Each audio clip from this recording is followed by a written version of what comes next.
Muy buenos días, queridos amigos, estimados hermanos. Queremos extenderles una cordial bienvenida a este momento. Le damos gracias al Señor porque ya nos tiene aquí nuevamente, porque nos ha cuidado durante toda la semana y ha derramado sus bendiciones abundantemente en nuestras vidas. Estamos agradecidos también con el Señor porque hemos estado orando por algunos amigos, algunos hermanos de la iglesia y que han estado enfermos, y gracias al Señor ya hemos recibido noticias de que se encuentran mejor. Estoy contento porque hemos estado orando también por la maestra Ovil, una compañera que apreciamos mucho, una maestra que ha ejercido un gran liderazgo y sabemos ahora que ella está mejor. Así que estamos contentos y agradecidos con el Señor. Hemos también recibido noticias tristes, como el compañero, colega, pastor que el Señor llamó a descansar, muy joven, a los 33 años. El Señor sabe por qué las cosas suceden así, pero la voluntad de Dios, como hemos dicho, siempre es la mejor. Así que también, aunque duele en el corazón, aunque hay situaciones que no entendemos, debemos aceptar la voluntad de Dios. Así que les extendemos a todos una cordial bienvenida y también les deseamos un feliz sábado, que podamos disfrutar este sábado en la compañía del Señor a través de su dirección y con la manifestación poderosa del Espíritu Santo. Vamos a cambiar un poquito el formato del programa y vamos a entrar de lleno al estudio de la palabra del Señor que hemos venido estudiando. Voy a invitarles para que inclinemos el rostro, vamos a orar. Bondadoso y eterno Padre que moras en el cielo, santificado sea tu nombre. Te damos gracias infinitamente, Señor, porque eres grande, maravilloso, misericordioso, y porque nos tienes aquí, Señor, delante de tu presencia, sentados a los pies de Cristo Jesús. Ayúdanos a escuchar tu voz, Señor, y permite que este mensaje sea de bendición para nuestros hermanos adventistas y para todos nuestros demás hermanos de otras denominaciones, Señor, a quienes llegue este mensaje. Que el Espíritu Santo pueda tocar sus vidas y que puedan abrir su corazón a Cristo Jesús. Y nosotros, Señor, que ya hemos hecho un pacto contigo, ayúdanos a mantenernos firmes, fieles a ti y a crecer en tu gracia y en santidad. Te lo rogamos y nos ponemos en tus manos. Te lo rogamos en el nombre de Jesús. Amén. Amén. Muy bien, hermanos, espero terminar la quinta fase, la quinta etapa de este mensaje. Estamos casi por terminarlo, entonces a lo mejor nos lleva un poquito más de tiempo, pero vamos a tratar de terminar para entrar a la última fase de este mensaje y posteriormente ir estudiando los mensajes proféticos, los mensajes finales, los mensajes escatológicos que tienen que ver con la verdad presente. Muy bien, recuerden que hemos estado estudiando la situación del pueblo de Israel, de los judíos. Ellos ya dijimos no forman parte del plan de Dios. Ahora nosotros sabemos que el Israel al que el Señor dirige, al quien ha confiado su plan, es el Israel espiritual, es decir, su iglesia, y su iglesia está en todo el mundo. Y ahorita vamos a ver quiénes, bueno, ya lo dijimos, pero vamos a seguir estudiando. Y ya sabemos y ya dijimos que quienes componen su iglesia son aquellos que han aceptado a Jesús como Salvador personal. No cualquiera que dice, sí, yo acepto a Jesús como Salvador personal, yo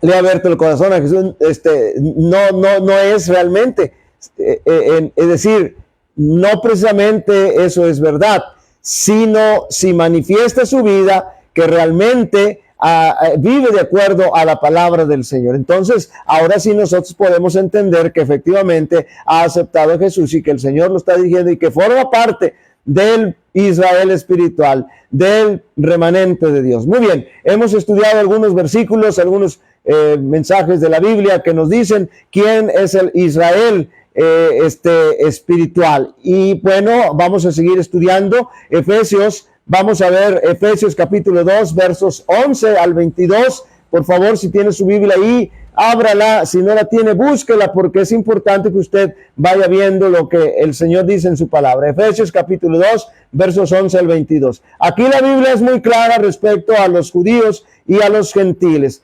Son uno, dice la Biblia. Que ya no hay más planes, que solo hay un solo plan. Note bien, un solo plan. No es como lo dicen los teólogos, estos falsos teólogos, o mejor dicho, esta falsa teología que han inventado estos teólogos protestantes y católicos. Solamente hay un plan y el plan se va a cumplir en aquellos que se unen a Jesús. Efesios capítulo 2, verso 11 dice: por tanto, acordaos de que en otro tiempo vosotros, los gentiles, ¿a quién está escribiendo el apóstol Pablo? A los gentiles, a los que no eran por sangre del pueblo judío. Entonces dice: por tanto, acordaos de que en otro tiempo, en cuanto a la carne, erais llamados incircuncisión, por la llamada circuncisión hecha con mano en la carne. Es decir, que los judíos llamaban a los gentiles incircuncisos, y eso los hermanos lo saben perfectamente bien. Verso 12, en aquel tiempo estabais sin Cristo. Note bien, ¿cuál era el problema de los gentiles? Pues que estaban sin Cristo. ¿Cuál es el problema de los judíos? Que han rechazado a Cristo Jesús y que están sin Cristo Jesús, alejados de la ciudadanía o de la República de Israel y ajenos a los pactos de la promesa, sin esperanza y sin Dios en el mundo. Verso 13, pero ahora en Cristo Jesús, note bien cómo cambia ahora todo el panorama, pero ahora en Cristo Jesús, dice el apóstol Pablo, vosotros que en otro tiempo estabais lejos, porque habéis sido hechos cercanos por la sangre de Cristo. Verso 14, porque Él es nuestra paz, que de ambos, note bien, que de ambos, es decir, que de los dos. ¿Cuáles son esos ambos? De los circuncisos, que eran los judíos, y de los incircuncisos, que son los gentiles. Hizo uno. Y note bien, Juan 10:16 dice: tengo otras ovejas que no son de este redil, a ellas también conviene traer. Y habrá 2 pastores y 2 rebaños, dicen estas personas, estos teólogos, con esta invención de esta falsa teología. Habrá, sin embargo, ¿qué dice Cristo Jesús? Dice Jesús enfáticamente: habrá un pastor de las ovejas, y de este redil y del otro. No, el Señor Jesús dice que solamente hay un pastor.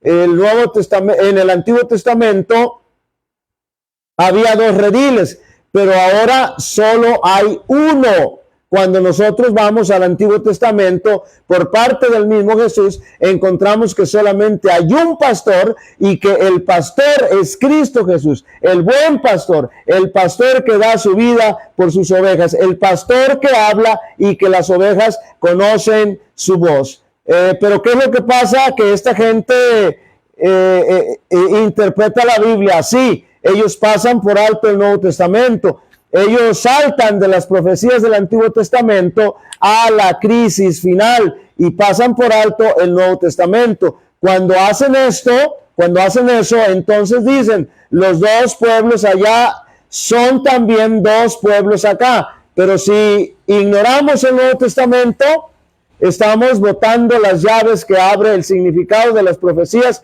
que son en Cristo. Note bien, las profecías encuentran su cumplimiento en Cristo.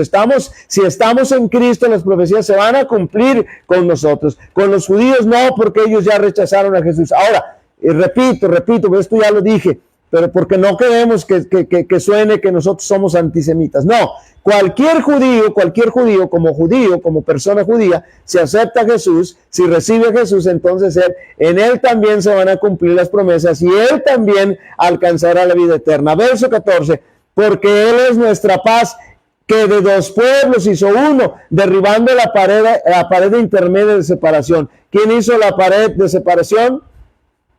¿Ustedes creen que Dios quería que los gentiles se salvaran también?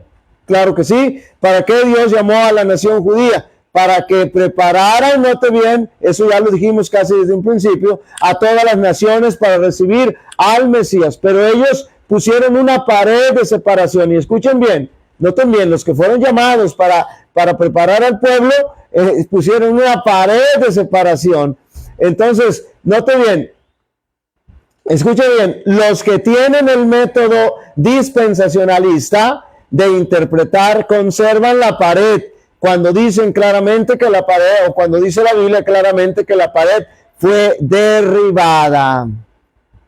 Y entonces vamos a leer el verso 15. Aboliendo en su carne, note bien, las enemistades, no la ley, porque muchos dicen, no, es que Jesús ya abolió la ley cuando fue crucificado. Yo no sé si estos hermanos tienen claro el concepto de que es abolir. Una cosa es cumplir y otra cosa es abolir, pero no vamos a entrar aquí no está hablando de leyes, verso 15, aboliendo, y en ningún lado está hablando de que alguna ley se ha abolido, Verso 15, aboliendo en su carne las enemistades, la ley de los mandamientos expresados en ordenanzas. ¿Para qué era la ley ritual? Para conducir a Cristo. ¿Y qué hicieron los judíos con esa ley? Se encerraron en ella, en sí mismos, y se volvieron exclusivistas, y conservaron eso solamente para ellos. Recuerden que ya en algún momento les pregunté, ¿por qué surge la ley ceremonial? La ley ceremonial surge por causa del pecado. ¿Qué cosa es lo que nos decía la ley ceremonial? Cada vez que se sacrificaba un corderito, anunciaba que Cristo Jesús algún día vendría a morir por nuestros pecados. Ese corderito era el símbolo era el tipo que finalmente se encontró con el antitipo, que es Cristo Jesús, y encuentra cumplimiento. Ahora, aquí el apóstol Pablo está hablando de la ley ceremonial. No hay ninguna abolición de la ley ceremonial. Lo que el Señor está aboliendo, dice, las enemistades que había la división que había entre judíos y gentiles. Lo que el Señor hizo con la ley ceremonial es cumplirla. Alcanzó cumplimiento cuando Jesús murió en la cruz del Calvario. Escuche bien, la ley ceremonial alcanzó cumplimiento, no fue abolida, porque no había necesidad, no había ninguna razón para abolirla. Alcanzó cumplimiento, porque la ley ceremonial decía, a través del corderito, a través del sacrificio del corderito, decía que un día Jesús habría de venir a morir por nuestros pecados. Y cuando Jesús murió, ahí alcanzó cumplimiento la ley, y entonces no fue abolida, sencillamente alcanzó cumplimiento, y ya no sigue vigente, porque ya no hay necesidad, ya cumplió su función. Por eso estamos diciendo que alcanzó cumplimiento. Saludamos a nuestro hermano Ramiro Navas. Aleluya, aleluya, aleluya. Feliz sábado, siervo de Jehová. Gracias, mi hermanito, igualmente, que Dios me lo bendiga. También saludamos a nuestra hermana Rosa de la Cruz. Hola, buenos días, feliz sábado, hermanito pastor. Gracias por sus oraciones, y sigo pidiendo el favor de sus oraciones por mi familia y mi salud, mis hermanitos Leonor y Abraham y mis hijos. Gracias. Déjenme ver si sigo viendo aquí. Gracias a Dios, que el Señor les bendiga grandemente. Claro que sí, hermanita, me da gusto saludarle, y seguimos orando por usted, claro que sí, y deseamos que el Señor se manifieste en usted, en su familia, y también en nuestra hermanita Leonor y Abraham, para que el Señor se manifieste poderosamente en su vida. Muy bien, note bien, para crear en sí mismo de los dos un solo hombre, un solo y nuevo hombre, haciendo la paz. Verso 16, y mediante la cruz reconciliar con Dios a ambos en un solo cuerpo, matando en ellas las enemistades. Y otra vez lo recalca el apóstol Pablo, matando en ellas las enemistades. Y vino, verso 17, y vino y anunció las buenas nuevas de paz a vosotros que estabais lejos y a los que estaban cerca. Es decir, nos trajo el Evangelio. El Evangelio quiere decir las buenas noticias, las buenas nuevas que nosotros tenemos que dar. ¿Cuáles son las buenas nuevas? ¿Quién es el Evangelio? Por eso siempre decimos que el Evangelio es Cristo Jesús. La buena noticia es Cristo Jesús. La buena noticia es que Jesús murió por nosotros, por nuestros pecados. La buena noticia es que al morir Cristo Jesús por nosotros, tenemos acceso a la vida eterna si le aceptamos a Él y aceptamos su voluntad. Es decir, ¿cuál es la voluntad de Dios? La voluntad de Dios está expresada en su palabra. Todo, vivir de acuerdo a todo lo que dice la Biblia, no a lo que a mí me conviene nada más, no debo respetar. No es que nosotros podemos decir, como dicen algunos, es que el Viejo Testamento ya quedó abolido. No. Toda la voluntad de Dios comprendida en su palabra. Entonces, verso 18. Porque por medio de él, unos y otros tenemos entrada por un mismo espíritu al Padre. No hay dos pueblos ni hay dos planes. Hay un pueblo y un plan, y es a través de la cruz de Cristo Jesús. Verso 19 dice: así que ya no sois extranjeros ni advenedizos, sino conciudadanos de los santos y miembros de la familia de Dios. Son judíos, es decir, es lo que está diciendo el apóstol Pablo. Ahora son judíos, realmente judíos, es decir, son los judíos espiritualmente injertados. Verso 20: edificados sobre el fundamento de los apóstoles, noten bien, y profetas, fundamento de los apóstoles y profetas, siendo la principal piedra del ángulo Jesucristo mismo. ¿Dónde está la clave en todo este pasaje? En Cristo Jesús. En Cristo está la clave, todo está centrado en Cristo Jesús. Verso 21: en quien todo el edificio bien coordinado va creciendo para ser un templo santo en el Señor. Verso 22: en quien vosotros también sois, note bien, juntamente edificados para morada de Dios en espíritu. ¿Qué es el templo hoy? Según estos últimos versos de Efesios capítulo 2, ¿qué es el templo? Es la iglesia. ¿El templo es espiritual? Claro que sí. ¿Dónde está el templo? Es en todo el mundo. El templo está en todo el mundo. Veamos, vamos a leerlo. Verso 20: edificados, otra vez, ya lo leímos. Edificados sobre el fundamento de los apóstoles, note bien, y los profetas, y la principal piedra, Cristo. La piedra que los edificadores rechazaron ha sido hecha la piedra principal del ángulo. Se refiere a la construcción del templo de Salomón, pero ahora el templo es la iglesia. Entonces, cuando el libro de Apocalipsis y Daniel 11 dicen que los impíos van a venir para tratar de destruir el templo y que el anticristo se va a sentar en el templo, quiere decir entonces que se va a sentar sobre un templo construido allá en el monte Sión, en Palestina. ¿A dónde se va a sentar si el templo es la iglesia y la iglesia está en todo el mundo? ¿A dónde se va a sentar el anticristo? En la iglesia. Es decir, en que toda la idea de que las profecías se van a realizar, escuche bien, en un templo en Jerusalén es falsa. Y eso lo hemos estado diciendo continuamente, porque Cristo no está en ningún templo en Jerusalén, está en la iglesia. Y la iglesia está en todo el mundo. Las profecías se van a cumplir mundialmente. Cuando los apóstatas, Babilonia, en todo el mundo, va a venir contra el templo espiritual de Dios, y en todo el mundo donde hay dos o tres, ahora aquí, fíjense bien, donde hay dos o tres reunidos en mi nombre, ahí estoy yo. Es decir, este texto lo hemos usado para tranquilizar nuestra conciencia cuando estamos en el bando de oración y nada más hay dos o tres hermanitos, y el que va a dirigir el bando de oración está espere que lleguen, y nunca van a llegar, y el tiempo se le va a ir, pero para tranquilizar la conciencia usamos el texto.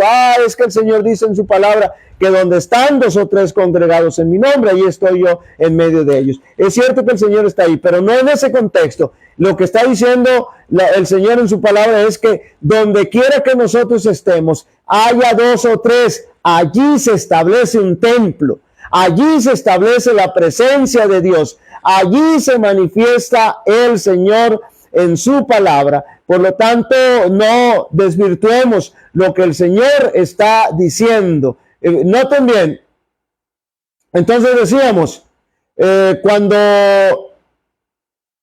Babilonia, se van los apóstatas, Babilonia y todo el mundo se van a levantar y van a venir contra el templo espiritual de Dios en todo el mundo. Y entonces, pero donde hay dos o tres congregados en su nombre, ahí va a estar la iglesia, ahí va a estar el templo, ahí van a estar los fieles adorando, porque noten bien, hoy estoy yo ya adorando aquí al Señor y ya no tengo que adorar en un monte específicamente como decía la mujer samaritana en el capítulo 4 de Juan.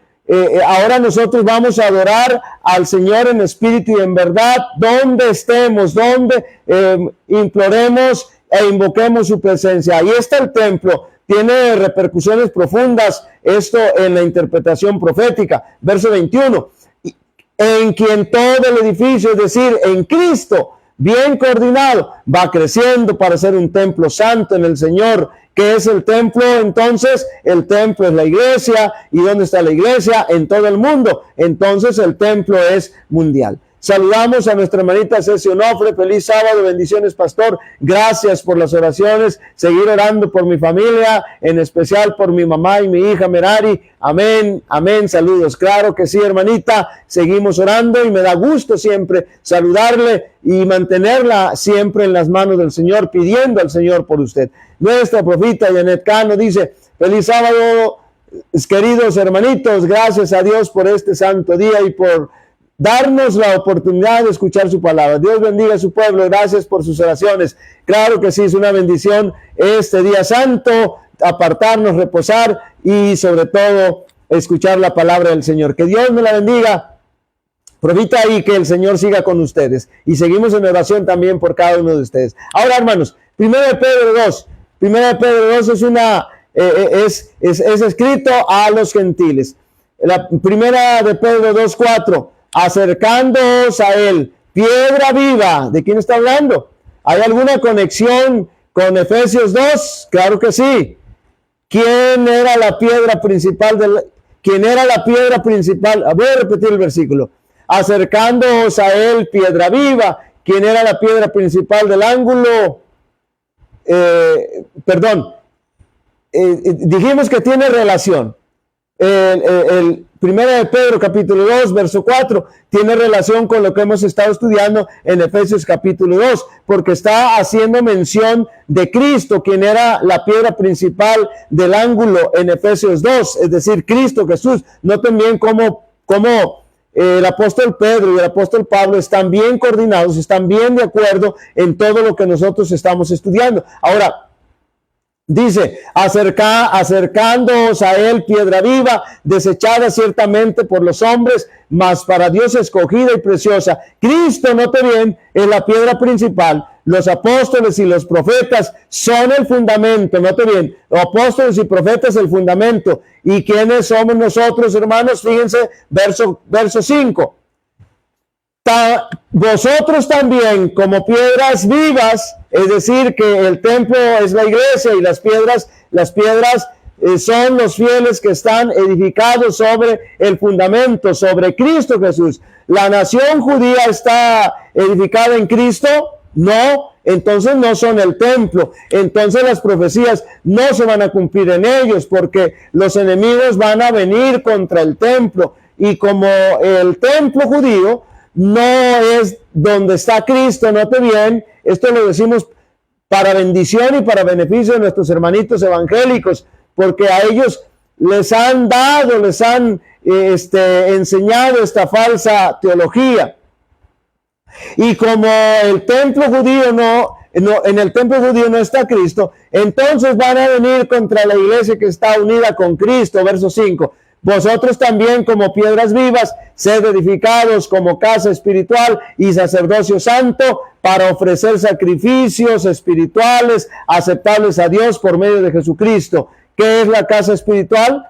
Cuando la Biblia habla de la casa espiritual, ¿de qué está hablando? Vamos a dejar que el mismo apóstol Pablo nos explique, porque esta es la misma terminología de Efesios que hemos venido estudiando. Noten lo que dice. Vamos a leer Primera de Timoteo 3:15 para ver qué es la casa de Dios, porque dice que vamos a ser edificados en una casa espiritual. Primera de Timoteo 3:15, para que si tardo, dice el apóstol Pablo, sepas cómo debes conducirte en la casa de Dios, que es la iglesia del Dios viviente, columna y baluarte de la verdad. Entonces, ¿qué es la casa de Dios? ¿Qué es lo que está construyendo Cristo? Entonces, ¿cuál es la piedra angular de la iglesia? Ahora, quiero decir lo siguiente con mucho respeto, porque amamos a nuestros hermanitos católicos. Cuando estamos hablando acerca de alguna distorsión teológica por parte de la Iglesia Católica. No estamos hablando de los hermanitos fieles que asisten ahí, no. Ellos aprenden lo que les enseñan, pero el sistema es el que ha errado. Noten bien, la Iglesia Católica dice que es el Papa, el fundamento, la piedra angular en la iglesia, de la iglesia. La Iglesia Católica dice que es el Papa, y en lugar de los apóstoles y los profetas ponen la tradición, y en lugar del Espíritu Santo en el templo ponen también al Papa. Fíjense cómo hace el papado. Jesús dijo: yo me voy física y literalmente al cielo y les voy a dejar mi representante espiritual, es decir, el Espíritu Santo en la tierra. Eso lo sabemos porque la Biblia lo presenta bien claro. Ahora, el Papa dice no, el líder visible, escuchen bien, está en la tierra y el invisible está en el cielo. La cabeza visible de la iglesia está en el cielo y la invisible está en la tierra. Pero el papado lo cambia. Jesús dijo que la cabeza visible está en el cielo, que es Cristo Jesús, y la cabeza invisible está en la tierra, que es Cristo Jesús. Pero el papado lo invierte. La cabeza visible está en la iglesia, la cabeza visible de la iglesia está en el cielo, que es Cristo Jesús, y la invisible está en la tierra, que es el Espíritu Santo. Pero el papado lo cambia, dice no, el líder visible está en la tierra. ¿Y quién es ese líder visible? Según el sistema papal. Y el invisible está en el cielo. Es decir, fíjense bien, que cuando el Papa se sienta en el templo de Dios, que es la iglesia, haciéndose parecer Dios, está usurpando la oposición del Espíritu Santo. Note bien. Y ese es el pecado que no tiene perdón. Si el Papa es Dios en el templo, entonces el Papa debe ser el Espíritu Santo, porque fue el que mandó Cristo Jesús. Es decir, no busquemos un anticristo que se sienta en el templo de Israel. 1 Pedro 2:5 dice: vosotros también, como piedras vivas, sed edificados como casa espiritual y sacerdocio santo para ofrecer sacrificios espirituales. Tienen que restaurarse los sacrificios literales. Ahora los sacrificios son espirituales. Los literales, ya dijimos que alcanzó cumplimiento la ley ceremonial cuando Cristo murió en la cruz del Calvario. Entonces esa ley ya alcanzó cumplimiento, ya no está vigente, ya no se necesita, ya pasó a la historia. Perdón. Ahora, los sacrificios, dijimos, son espirituales, aceptables a Dios por medio de Jesucristo. Siempre es por Jesucristo y en Jesucristo. Note bien, ahí gira todo el entorno teológico. Él es toda la razón de la existencia de Israel, y si Israel lo rechazó, no tiene razón de existir como pueblo especial de Dios, para cumplir la misión, pero como redentor ellos lo pueden aceptar y pueden ser salvos. No estamos diciendo que la nación de Israel no tiene derecho a existir políticamente, no estamos hablando de política. No estamos hablando si tiene o no derecho de existir, aunque en realidad para establecer la nación de Israel, escuche bien, se le hizo una injusticia a los que ahora son los palestinos, porque ellos quedaron sin patria, los expatriaron y no tienen dónde irse. Esto políticamente es una injusticia, pero esto es política. Nosotros nada tenemos que ver ahí, nada tiene que ver con profecía. Verso 6, por lo cual también contiene la escritura: he aquí pongo en Sión la principal piedra del ángulo, escogida, preciosa, y el que creyere en él no será avergonzado. ¿Cuál es la clave para pertenecer al templo? Aceptar la piedra preciosa. No es ser descendiente de Abraham, ni tener la sangre de Abraham en las venas. Verso 8. Y piedra de tropiezo y roca que hace caer, porque tropiezan en la palabra, siendo desobedientes, a lo cual fueron también destinados. Ahora, noten bien, hermanos, ya dijimos, no cualquiera dice que diga, yo estoy en Cristo. No, su vida tiene que reflejar que realmente está en Cristo. Éxodo 19, 5, 6, a donde Dios incorporó a su pueblo como su pueblo especial. Eso ya lo leímos, ya lo estudiamos, en el monte Sinaí, solo que aquí no se aplica, escuchen bien, al Israel literal, sino a la iglesia. El plan ha cambiado. Noten el verso 9. Mas vosotros sois linaje escogido. Está hablando a los gentiles, es decir, la promesa que hizo a Israel ahora es a la iglesia. Verso 9. Mas vosotros sois linaje escogido, dice el apóstol Pedro, real sacerdocio, nación santa, pueblo adquirido por Dios, para que anunciéis las virtudes de aquel que os llamó de las tinieblas a su luz admirable. Noten el verso 10, para que vean que está hablando a los gentiles. Verso 10. Vosotros que en otro tiempo no erais judíos, no erais pueblo, pero que ahora sois pueblo de Dios, que en otro tiempo no habíais alcanzado misericordia, pero ahora habéis alcanzado misericordia. En este pasaje, hermano, está bien claro el asunto. Este es un pasaje, es solo un pasaje, pero hay varias citas. Ahora, del Antiguo Testamento, por ejemplo, Oseas 10, 1, 10, 2, 23, Éxodo 19, 5 y 6, ya lo mencionamos, Isaías 28, 16 y el Salmo 118, 22. Todas estas citas se aplicaban originalmente, escuche bien, a Israel, al Israel literal, a la nación judía. Pero en 1 de Pedro capítulo 2 se le aplican a la iglesia, es decir, que el Israel de Dios hoy es la iglesia. El Israel se le aplican a los gentiles, al Israel espiritual. Vamos a resumir y ya estamos casi por terminar. ¿Cuántos rebaños tiene Jesús? Uno. San Juan 10, 16, también tengo otras ovejas que no son de este redil. Aquellas también debo traer y oirán mi voz y habrá un rebaño y un pastor. San Juan 11, 51 y 52. Esto no lo digo por sí mismo, sino como era el sumo sacerdote, aquel año profetizó que Jesús había de morir por la nación. Verso 52. Y no solamente por la nación, sino también para congregar en uno a los hijos de Dios que estaban dispersos. ¿Cuántos rebaños tiene Dios? ¿Cuántos Israel tiene Dios? Si vosotros sois de Cristo, simiente de Abraham soy. ¿Cuántas simientes de Abraham hay?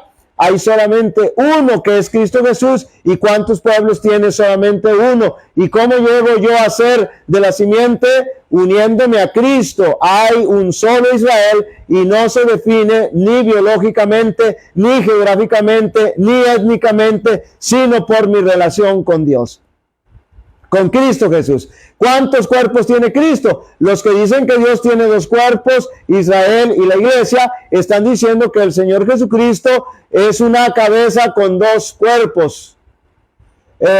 Cristo solo tiene un cuerpo, lo leímos en Efesios, de los dos hizo uno solo, ¿se acuerdan que leímos? Y según 1 Corintios 12, 13, este cuerpo es la iglesia. ¿Cuántas ciudades tiene Dios? Una ciudad celestial, y Dios, para enfatizar de que se compone de todos los redimidos, del Antiguo y del Nuevo Testamento, le puso a los fundamentos el nombre de los apóstoles, a las puertas del nombre de las tribus. La ciudad de Israel, ¿cuántas esposas tiene Cristo? Una sola.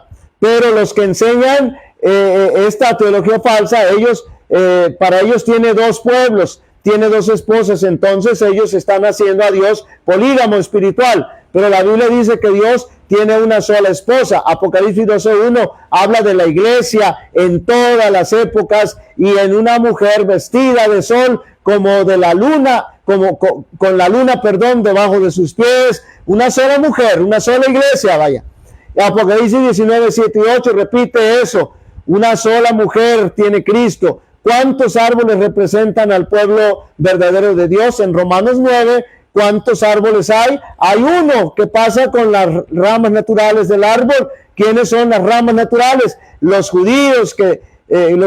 Ahora, ¿qué se hace con esas ramas? Se cortan. ¿Por qué se cortan? Porque no aceptan a Cristo. Y en su lugar, ¿cuáles ramas se injertan? Las ramas silvestres. ¿Y quiénes son esas ramas silvestres? Los gentiles, somos nosotros. Ahora el Israel espiritual, porque los gentiles son injertados en las ramas naturales cortadas, porque ellos sí aceptan a Cristo. Sin embargo, dice Romanos 9, que si los gentiles rechazan a Cristo, serán también cortados, y si las ramas naturales que fueron cortadas se arrepienten serán injertadas. Así que no existe aquí nada de que salvo siempre salvo, ¿no? Y de que si ya pecaste y te alejaste de Dios no puedes regresar. No hay ningún pecado tan grande que el Señor no pueda perdonar. Pueden regresar. Entonces pueden ser reinjertados. ¿Cuántos árboles hay? Uno compuesto de judíos, ramas naturales, y de gentiles injertados.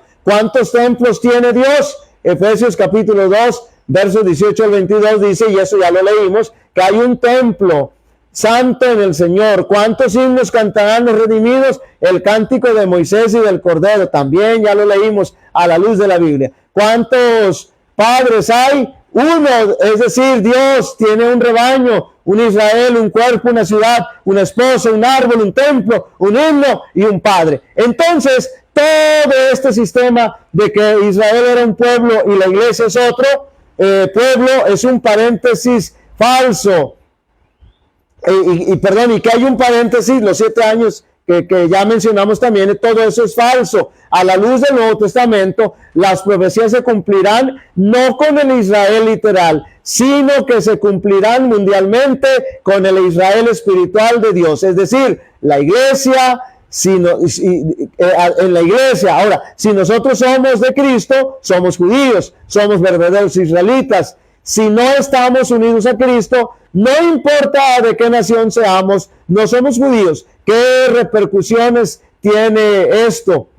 Muy sencillo, el templo es mundial, Babilonia es mundial, Israel es mundial, Jerusalén es mundial, el Éufrates es mundial, la ramera es mundial, el rey del norte es mundial, el rey del sur es mundial, y todos son símbolos espirituales. Es decir, que las profecías hoy, que hay que entenderlas mundialmente y espiritualmente, no allá en Israel. Allá no está pasando absolutamente nada en el sentido profético. Lo que está pasando proféticamente es mundial, en el templo espiritual de Dios, es decir, en la iglesia. Muy bien, con eso hemos terminado la quinta parte de este estudio. El próximo sábado, si el Señor nos presta vida, vamos a entrar a la última fase del estudio, que será el Israel de Dios. Muy bien, pues esperemos, si usted está fuera de contexto, busque los videos anteriores para que se ponga en contexto. Dice el Salmo 119 del 113 al 120. Aborrezco a los hipócritas, pero amo su ley. Mi refugio y mi escudo eres tú, en tu palabra espero. Apartaos de mí, malignos, para que yo guarde los mandamientos de mi Dios. Sosténme conforme a tu palabra y viviré. No defraudes mi esperanza. Sosténme y seré salvo, y me deleitaré siempre en tus normas. Te deshaces de todos los que se desvían de tus normas, porque su astucia es falsedad. Como escoria consumes a todos los impíos de la tierra. Por eso amo tus testimonios, es decir, tus leyes. Mi carne se estremece por respeto hacia ti, y de tus juicios tengo miedo. Muy bien, como siempre durante la semana hemos estado orando por las peticiones de nuestros hermanos, por los enfermitos, y lo seguiremos haciendo mientras el Señor nos preste vida. Vamos a invitarles para orar y despedir este momento de estudio. Querido Padre que moras en el cielo, santificado sea tu nombre. Te agradecemos infinitamente, Señor, el privilegio que nos das de haber estudiado tu palabra. Permite que sea de bendición para nuestros hermanos adventistas y para nuestros hermanos de otras denominaciones que escuchen este mensaje. Te rogamos, Señor, que tu Espíritu Santo dirija y abra nuestras mentes para comprender y entender, y sobre todo aceptar, Señor, el mensaje que tienes para nosotros. Acompáñanos en nuestra adoración durante este día santo, Señor. Manifiéstate poderosamente en nuestras vidas, en nuestros templos donde habremos de adorar, y, Señor, te rogamos que permanezcas con toda tu iglesia a nivel mundial. En el nombre de Jesús lo rogamos y lo pedimos, Señor, glorificando ese nombre santo de Cristo Jesús. Amén. Amén. Bien, hermanos, pues agradecemos el favor de su atención, de apartar este tiempo para estudiar la palabra del Señor, y si ayúdenos a compartir este mensaje, este video, y si el Señor nos presta vida, salud y tenemos energía eléctrica, aquí estaremos primeramente el Señor el próximo sábado. Que Dios les bendiga, les acompañe y se manifieste en sus vidas.